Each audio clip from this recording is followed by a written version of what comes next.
In a world where preparedness is often dismissed as paranoia, there exists a shadowy list of items that governments, corporations, and even some retailers would prefer you didn't stockpile. These are the tools, supplies, and resources that empower individuals to be self-reliant in times of crisis.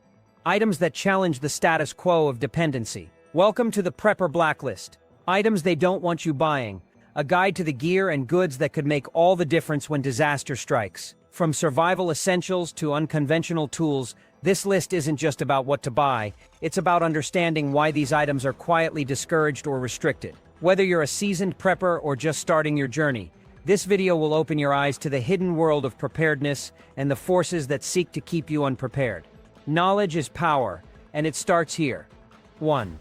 Tactical low-light optics. The ability to operate effectively in darkness is a significant tactical advantage, one that authorities prefer to monopolize. For this reason, high-grade night vision and thermal optics sit firmly at the top of the Prepper Blacklist. Equipment like PVS-14 night vision monoculars or sophisticated thermal imaging scopes are not just tools for hunting or observation.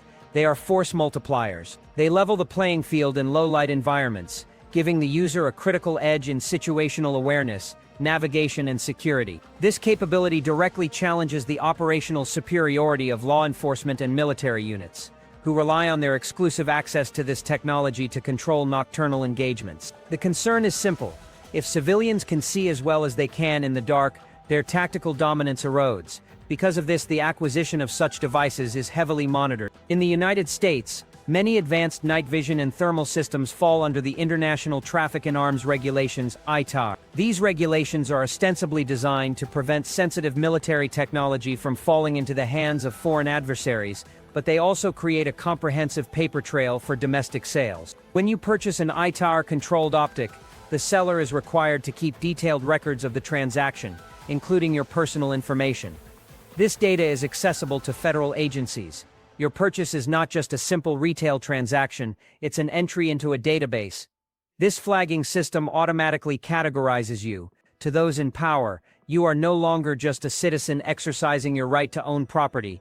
You are an individual acquiring restricted, military-grade hardware. This action alone can label you a person of interest, or in more extreme views, a potential domestic threat.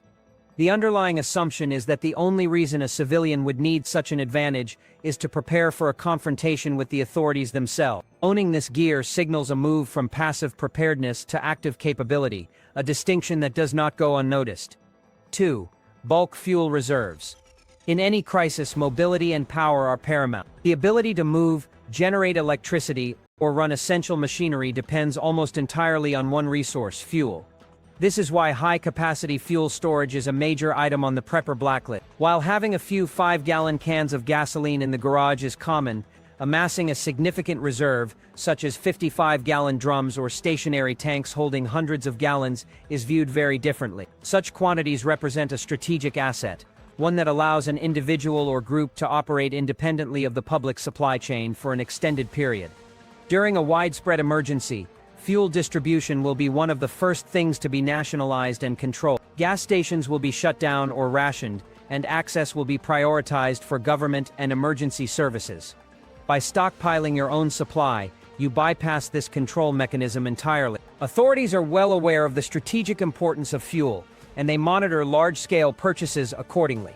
Fuel suppliers often have reporting requirements for bulk sales, flagging transactions that fall outside the norm for a typical residential customer. Fire marshals also impose strict regulations on the amount of fuel you can legally store on a residential property, citing public safety.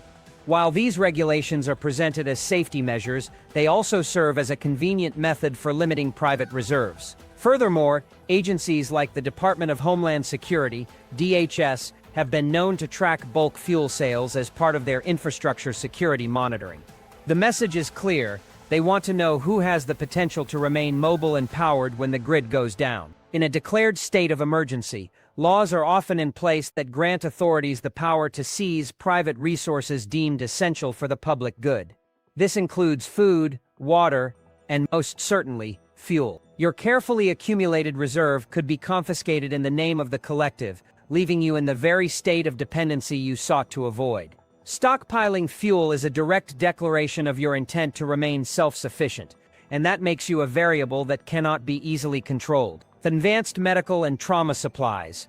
While a standard first aid kit is considered a responsible household item, attempts to acquire medical supplies in bulk, especially advanced equipment, will quickly attract unwanted attention. The line is crossed when your inventory moves beyond adhesive bandages and antiseptic wipes into the realm of trauma care and long-term medical treatment. Bulk purchases of items like prescription-grade antibiotics, suture kits, chest seals, tourniquets, and comprehensive surgical instruments are immediately flagged within distribution systems. Pharmacies and medical suppliers have algorithms and reporting protocols designed to detect unusual purchasing patterns. Buying large quantities of these supplies suggests preparation for scenarios that go far beyond a simple household accident. From the perspective of authorities, it implies readiness for mass casualty events, off-grid surgical procedures, or sustained operations outside the established healthcare system. The rationale behind this monitoring is rooted in control. The modern medical establishment is designed to be the sole provider of healthcare. In a crisis, this centralized system ensures that resources are allocated according to government priorities, and it keeps the population dependent on official channels for treatment. An individual or community with the ability to treat serious injuries, perform minor surgical procedures, and manage infections on their own becomes medically self-reliant. This autonomy is seen as a threat to public order and a challenge to the state's authority. If people can effectively treat themselves, they are less likely to comply with quarantines, report to official triage centers, or rely on overwhelmed emergency services. This decentralization of medical capability is something authorities actively discourage. Therefore, stockpiling advanced medical gear is interpreted not as prudent preparation, but as a move toward creating an independent support structure. You are no longer just a prepper, you are someone building the capacity to operate a parallel medical system, a capability reserved for the state. This places you squarely on the blacklist as someone preparing for a complete breakdown of societal structures, and by extension a rejection of official control. 4. Private communication networks. Information is a critical asset in a crisis, and the ability to control its flow is a primary objective for any governing body. This is why secure off-grid communication devices like encrypted two-way radios and advanced ham radio setups are high on the prepper blacklist. Standard communication channels, cell phones, landlines, and the internet are centralized, monitored, and easily shut down. They provide authorities with a comprehensive view of public sentiment and activity. When these systems fail or are intentionally disabled, the population is information blind, dependent on official broadcasts for news and instructions. Devices that bypass this system create black spots in the surveillance net, pockets of communication that cannot be easily intercepted or controlled. This is perceived as a significant threat. A group of individuals able to coordinate actions, share intelligence, and organize privately, without the knowledge of authorities, possesses a strategic advantage that undermines top-down control. The acquisition of this type of equipment is tracked. While basic walkie-talkies are common, purchases of military-grade encrypted radios or components for sophisticated long-range ham radio stations are flagged. Obtaining a ham radio license already places you on a federal database. While this is a legal requirement, it also serves as a register of individuals with the skills and potential hardware to establish independent communication networks. The concern is not that you might discuss hobbies over the airwaves, but that in a grid-down scenario, these networks could be used to coordinate resistance, disseminate unapproved information, or manage logistics for a self-sufficient community. This capability challenges the official monopoly on information. In an emergency, the narrative is everything. Authorities need to ensure their message is the only one being heard to prevent panic and ensure compliance. Independent, secure communication networks shatter this control, allowing for a decentralized flow of information that can contradict the official story. Possessing the means to create such a network signals your intent to operate on your own terms, making you a person of interest. 5. Independent water infrastructure.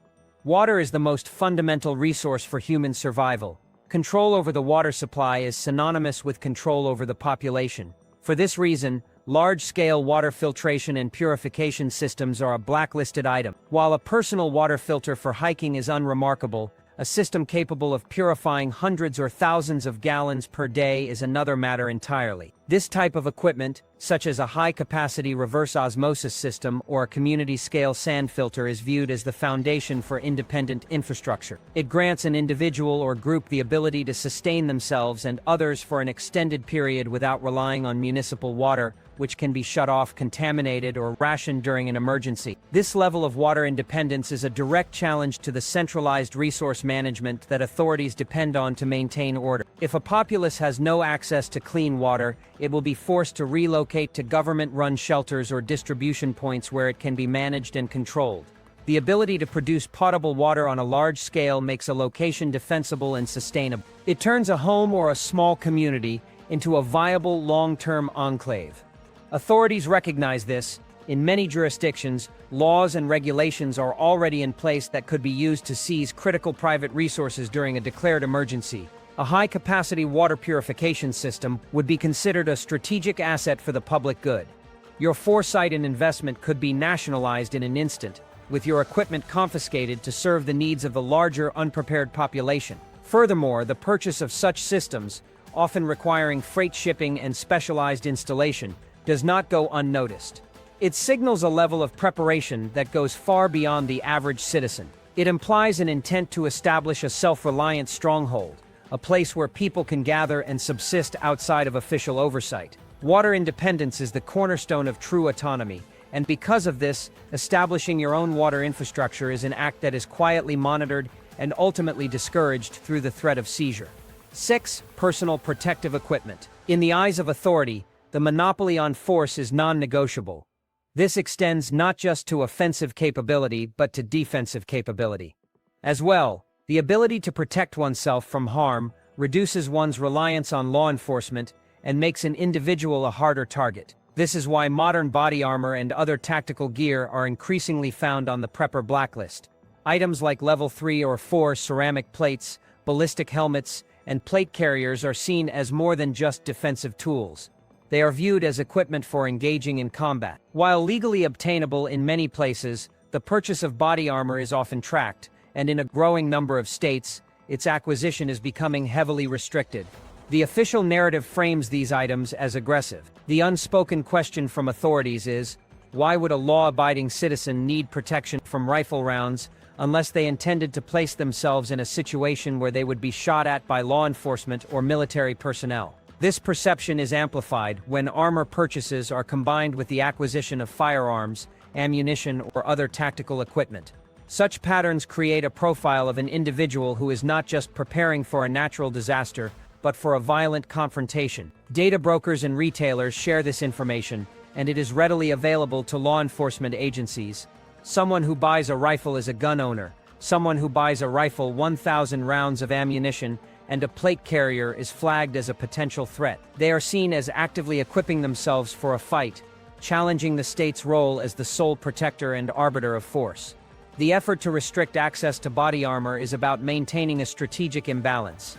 An unarmed and unarmored population is easier to control. Denying citizens the ability to effectively protect themselves from high-velocity threats ensures that the state retains an overwhelming tactical advantage. Owning body armor is a statement that you intend to be responsible for your own security, a position that is increasingly interpreted as a challenge to the authority of the state itself. 7. Strategic ammunition reserves.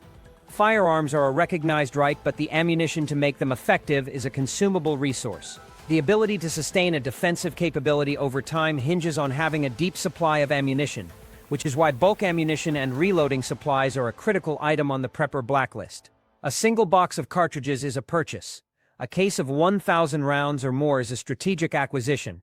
Authorities view the stockpiling of ammunition not as a hobby or a matter of convenience for a range trip, but as preparation for sustained conflict. It transforms a firearm from a tool of last resort into a viable instrument for area denial or defense against a prolonged threat.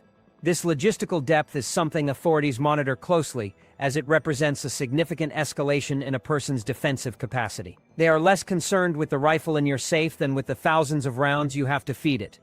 The monitoring of ammunition sales is multifaceted and often indirect. While direct registration of ammunition is politically difficult in many areas, financial institutions play a key role in surveillance. Banks and credit card companies use algorithms to detect purchasing patterns that fall outside of typical consumer behavior. Large, recurring transactions with ammunition retailers or component suppliers can trigger a suspicious activity report (SR). These reports, filed with the Financial Crimes Enforcement Network (FinCEN), create a data point that links you to the bulk acquisition of strategic materials. Reloading supplies, primers, smokeless powder, projectiles, and brass are scrutinized just as heavily, if not more so. A person who reloads their own ammunition has an almost unlimited potential supply, constrained only by their stock of components. This creates a logistical capability that is entirely off-grid and difficult to track once the components are acquired. In a crisis where ammunition becomes scarce or is rationed, the reloader remains fully supplied. This independence is seen as a direct threat to the state's ability to disarm the populace through supply chain control. Stockpiling ammunition is a clear statement of your intent to remain capable of self-defense indefinitely, a strategic position that undermines their monopoly on force. 8. Independent aerial surveillance. Situational awareness is a decisive factor in any tactical environment. The ability to see beyond your immediate surroundings provides an unmatched advantage in security and intelligence gathering. This is why civilian-owned drones and other personal surveillance equipment are on the blacklist. Authorities want to monopolize the sky. An aerial view allows them to monitor crowd movements, track individuals, and control the narrative of an event. When private citizens operate their own drones, they gain a similar capability.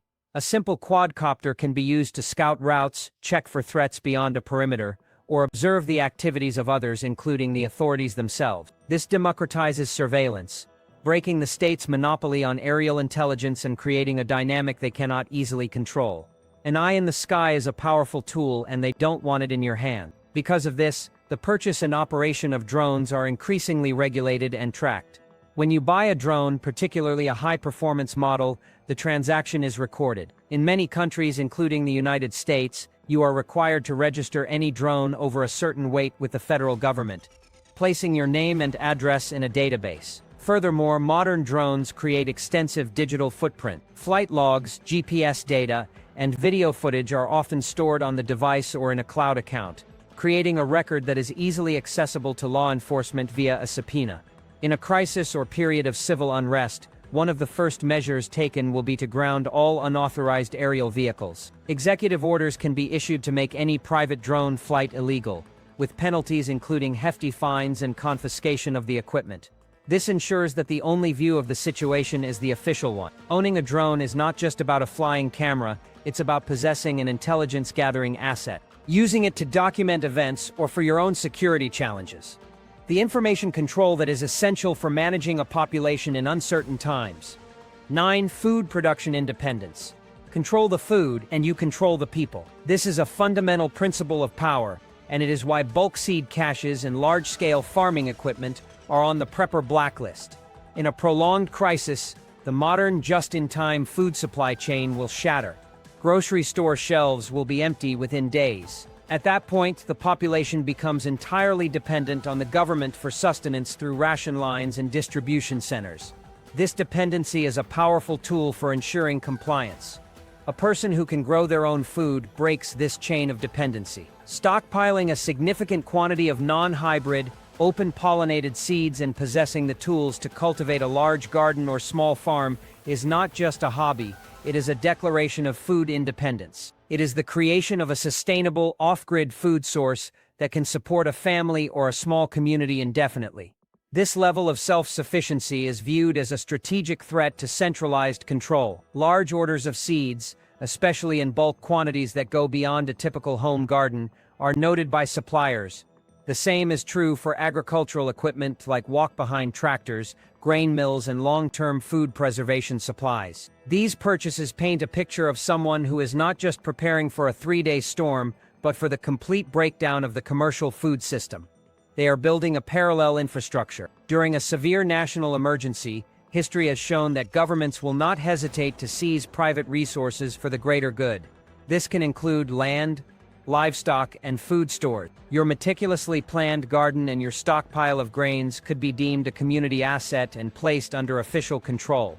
The goal of authorities is to manage the crisis by managing the resources. By creating your own, you become an outlier, an independent variable in their equation of control. Food independence is perhaps the most powerful form of self-reliance, and for that reason preparing for it places you firmly on their list. 10. Unregulated financial asset. In a world of digital currency and fiat money, tangible wealth that exists outside the banking system is an anomaly, and a threat to governmental control. This is why precious metals like gold and silver are a cornerstone of the prepper blacklist. Unlike the money in your bank account, which is just a digital entry that can be frozen, seized, or devalued by decree, physical gold and silver are private tangible assets. They represent a store of value that cannot be erased with a keystroke. This financial sovereignty is a direct challenge to a government's ability to control its citizenry through monetary policy and financial surveillance. In a severe economic crisis or currency collapse, those who hold precious metals will have a means of exchange and a way to preserve wealth, while those dependent on the official currency will be at the mercy of hyperinflation and capital control. Authorities are acutely aware of this, and they have a history of moving to control private ownership of precious metals during times of crisis. The most glaring example is Executive Order 602, signed in 1933, which forced American citizens to surrender their private gold holdings to the federal government under penalty of imprisonment. This historical precedent serves as a stark warning. When the system is threatened, private wealth can and will be targeted. Today, the mechanisms for tracking are more sophisticated.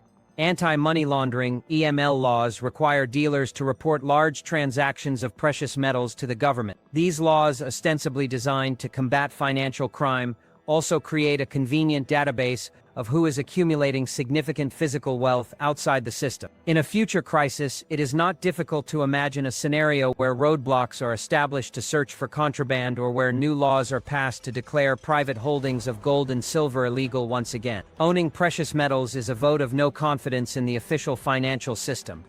It is a prudent move for wealth preservation, but it is also an act of defiance that is duly noted by those who wish to maintain absolute control over the economy.